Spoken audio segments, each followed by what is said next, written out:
બરાબર 60 માપ ખૂણો Q બરાબર 45 PQ બરાબર 100 સેમી માપ વાળો ત્રિકોણ PQR દોરો ત્રિકોણ PQR ની બાજુઓના માપ પરથી 5 પ્રત્યાંશ ગણા માપવાળી અનુરૂપ બાજુવાળા સમરૂપ ત્રિકોણ PBC ની રચના કરો।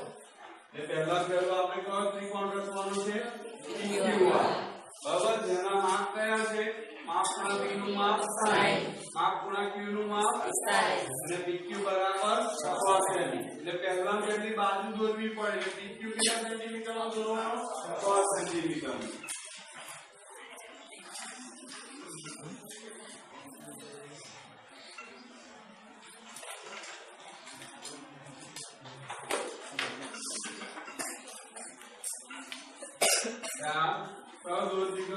PQ કેટલું માપ લીધું એનું 100 સેમી બરોબર હવે માપ ખૂણો P કેટલા અંશનો દોરવાનો 60 અંશનો ખૂણો દોરવા માટે કેટલા ચાપ મારવા પડે બે એકરૂપ ચાપ કેવા બે એકરૂપ ચાપ કોને કેન્દ્ર રાખવાનું P ને આ પહેલો ચાપ જે છેડે થઈથી આ બીજો ચાપ બે એકરૂપ ચાપ થઈ ગયા જે છેદે થઈથી કિરણ દોર દેવાનું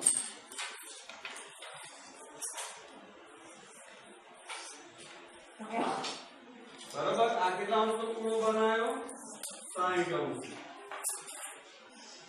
હવે ખૂણો Q કેટલાનો દોરવાનો છે 45 નો એટલે 45 ના ડબલ કેટલા થાય 90 એટલે 90 અંશનો ખૂણો દોરવો પડશે કેટલા અંશનો દોરવો પડશે જે 90 ના અડધા કરીશું ત્યારે 45 મળશે બરાબર 90 અંશનો ખૂણો દોરવા જો 5 ચાપ મારવા પડે આ પહેલો જે છેદે છે ત્યાંથી આ બીજો જે છેદે છે ત્યાંથી ત્રીજો બરોબર પછી આ બંને ચાપથી મારવાનો ફરી આ ચોથો અને અહીંથી પાંચમો ખ્યાલ આવ્યો તો આ કેટલા અંશનો ખૂણો આપે આપણને 90 અંશનો પણ 90 અંશનો ખૂણો નહીં જોતો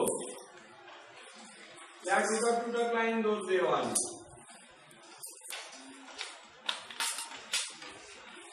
હવે પરિકરથી આખું માપ લઈ લેવાનું અહીંથી આખું બરોબર મુખ્ય ચાપ પરનું લઈ લીધું આટલી ત્રિજ્યા લીધી પછી ચાપ મારવાના પહેલો અને અહીં જે છેદે છે ત્યાંથી બીજો બરોબર આ જે કિરણ દોર છે તમને શું આપશે 45 અંશનો ખૂણો આપશે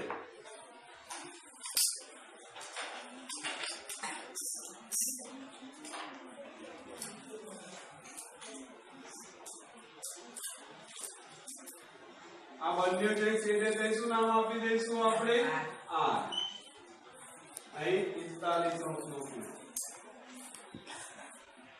ચલો હવે સમરૂપ ત્રિકોણની રચના કરવી છે કયો ત્રિકોણ PBC એટલે P આગળથી બરોબર અહીં આગળ રેખાખંડ PQ ને લઘુકોણ થાય એવું કિરણ દોરવાનું છે બરાબર કિરણ PX દોરીશું કિરણ PX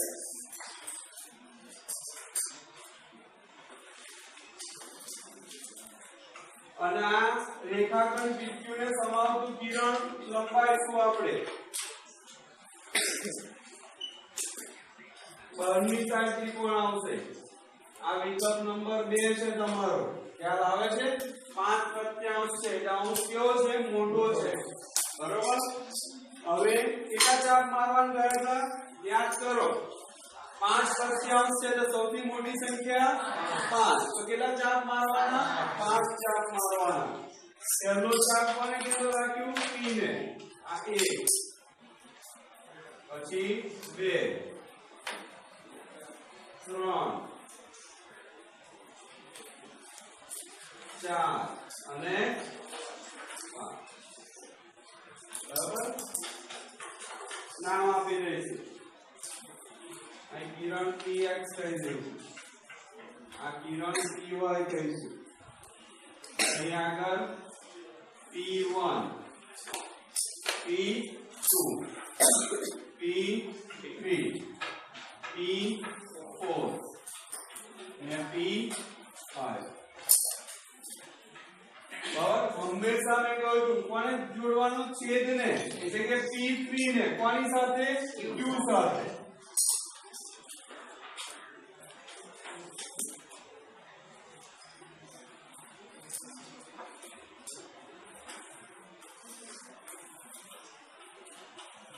બરોબર, એટલે આ રેખાખંડ કયો થયો, QP3.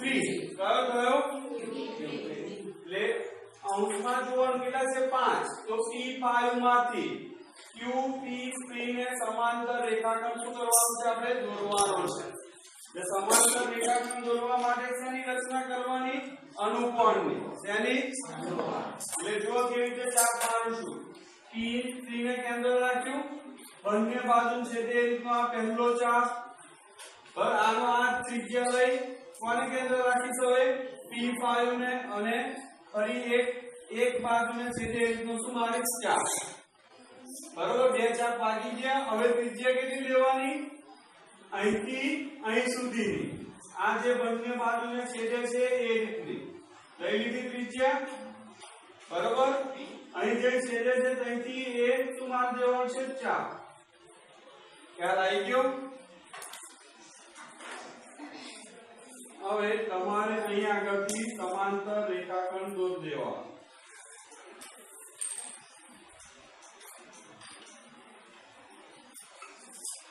બરોબર, જ્યાં કિરણ P1 ને જે છેદે ત્યાં હું B નામ આપી દઈશ. શું નામ આપી દઈશ, બરોબર.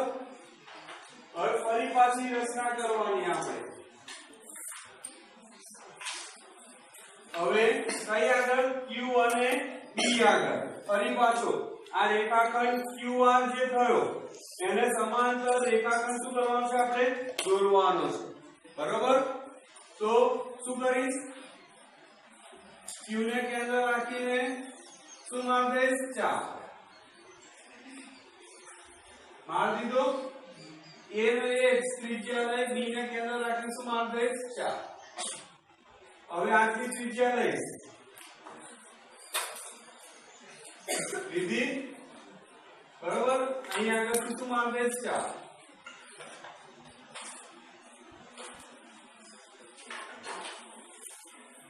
ફૂટપટ્ટીથી સમાંતર રેખાખંડ શું કરીશ, દૂર કરીશ.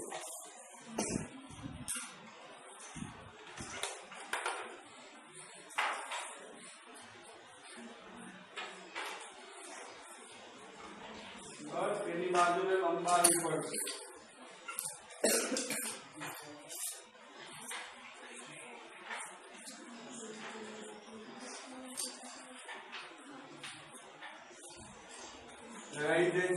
શું નામ આપી દઈશું, C. એટલે આ બંને સમરૂપ ત્રિકોણ થઈ ગયા. ત્રિકોણ PQR ને સમરૂપ ત્રિકોણ કયો, PDC. હવે શું લખવાના, રચનાના મુદ્દા.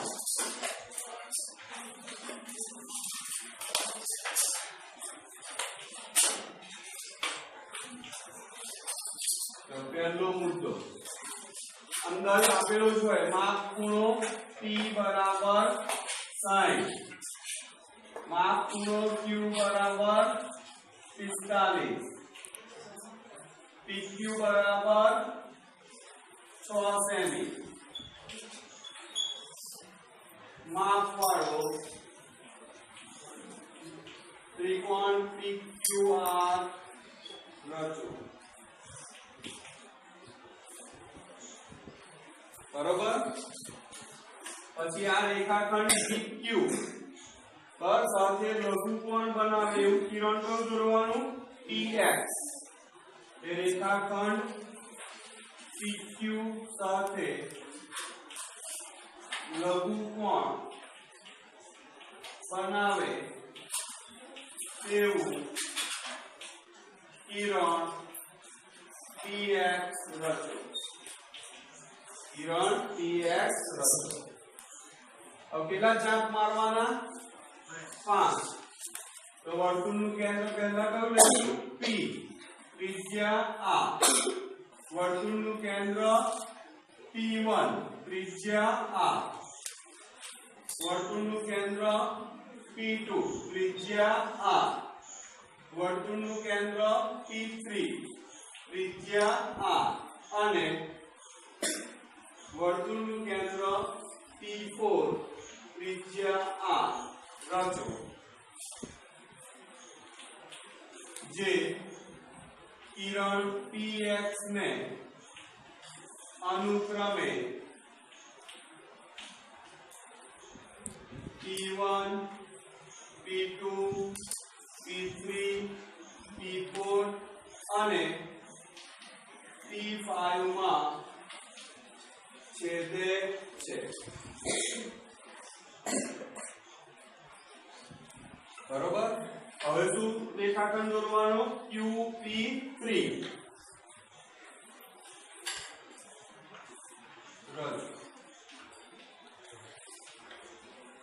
પછી P5 માંથી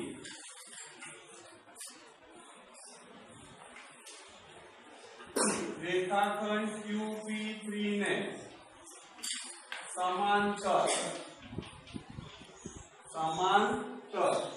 રેખાખંડ P5B રચો જે કિરણ Py ને B માં છેદે છે બરોબર હવે આનો આ પોઈન્ટ અહીંથી લખવાનો છે B માંથી રેખાખંડ QR ને સમાંતર રેખાખંડ BC રચો જે કિરણ PR ને C માં છેદે છે આમ ત્રિકોણ PBC માગ્યા મુજબનો